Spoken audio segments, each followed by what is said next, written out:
Aujourd'hui, 31 décembre, à 0 heure, comme tout le monde, nous allons crier, nous allons remercier la vie de nous avoir permis de voir cette nouvelle année.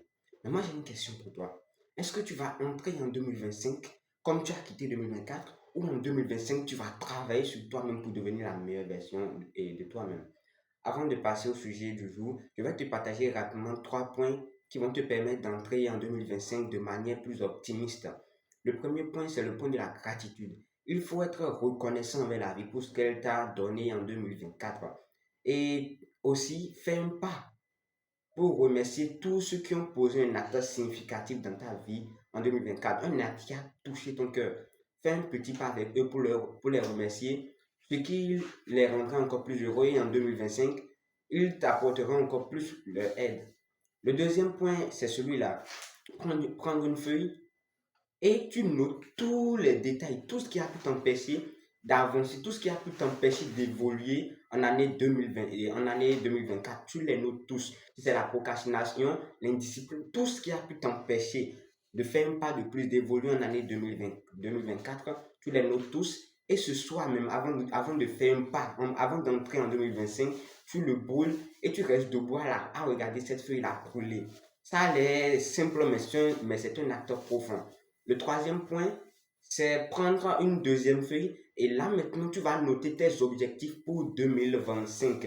Et vous dites, j'ai pas d'objectif, mais on a toujours d'objectifs. Parce que imagine le vent, imagine un vent, un mauvais vent vient, ça te bouscule. Mais dès que tu te retrouves à quelque part, mais dès que le vent finit de te bousculer, dès qu'il te laisse, quand tu n'as pas d'objectif, c'est l'endroit où le vent t'a déposé que tu te dis, c'est vers l'endroit là que tu te diriges. Mais dès que tu as un objectif, là tu te retournes maintenant, tu recherches ta voie et tu repars l'endroit où tu es en train de partir. Donc c'est vraiment important d'avoir des objectifs. Mais pour avoir ces objectifs, il faut aussi noter les actions fréquentes que tu feras de quotidiennement ou que tu feras de façon fréquente qui vont te rapprocher plus de ton objectif. J'ai fini avec les 3 points qui vont vous permettre d'entrer en 2025 de façon plus optimiste. Maintenant, je viens au sujet du jour, la discipline, la planification. Apprenez à planifier vos journées. C'est un point vraiment houleux et surtout au niveau des jeunes parce que pour la plupart, oh non, je planifie mes journées. J'ai toujours essayé de planifier mes journées, mais j'ai jamais pu le respecter. Si tu n'as jamais pu le respecter, c'est parce que soit tu procrastines, soit tu n'es pas discipliné, soit tu n'as pas réussi à discipliner ton esprit. Donc, le premier point, là, apprenez à discipliner votre esprit. C'est une étape vraiment compliquée et ça n'arrivera pas du jour au lendemain. C'est petit à petit que cela arrive.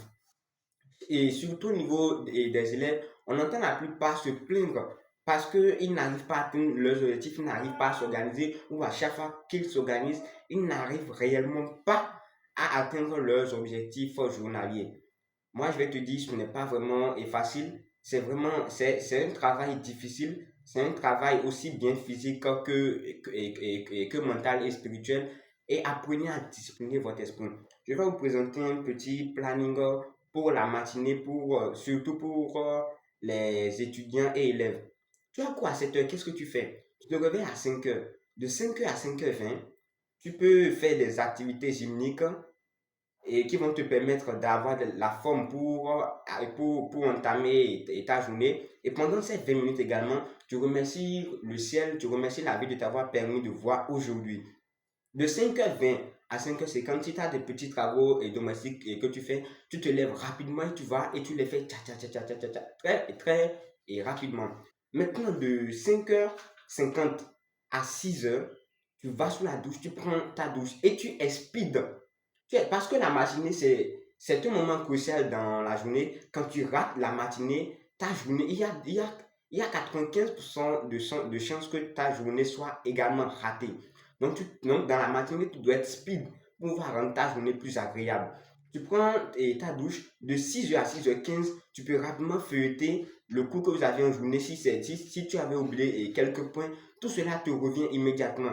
Maintenant, à 6h15, tu peux prendre le départ pour l'école. Et cela, ça te permettra d'être plus actif en journée, d'avoir des zones positives qui t'entourent autour de ta journée. Donc, n'hésitez pas Si vous avez des problèmes de planification de journée, si vous n'arrivez réellement pas à planifier vos journées, ou si cela vous dérange vraiment, n'hésitez pas à le mettre en commentaire, je serai ravi de vous lire. Et si ça persiste, écrivez-moi en inbox pour que je vous donne des astuces plus pratiques pour vous accompagner. Si vous avez aimé la vidéo, n'hésitez pas à liker et à vous abonner pour recevoir plus de tutoriels sur le développement personnel. À la prochaine. Ciao.